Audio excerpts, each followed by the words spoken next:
বল্টু ব্যাংকে গিয়ে এক মহিলা কর্মকর্তাকে বলল, এই শালি, আমি একটা অ্যাকাউন্ট খুলবো। তখন মহিলা কর্মকর্তা বলল, দেখুন স্যার, ভদ্রভাবে কথা বলুন।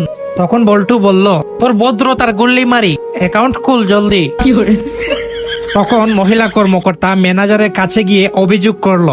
তখন ম্যানেজার বললেন, কি ব্যাপার, আপনি এত অভদ্র আচরণ করছেন কেন? তখন বল্টু এভাবে আচরণ করার আসল কারণটা বলল। যেটা বললো সেটা শুনে তো আপনি হাসতে হাসতে অজ্ঞান হয়ে যাবেন।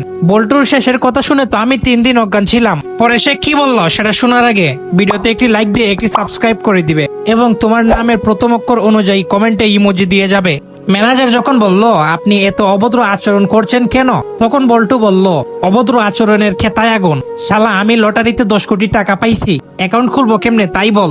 তখন ম্যানেজার বলল, আরে স্যার, আপনি এই হারামজাদির সাথে এতক্ষণ ধরে কিসের কথা বলেন? স্যার, আপনি আমার সাথে আসেন।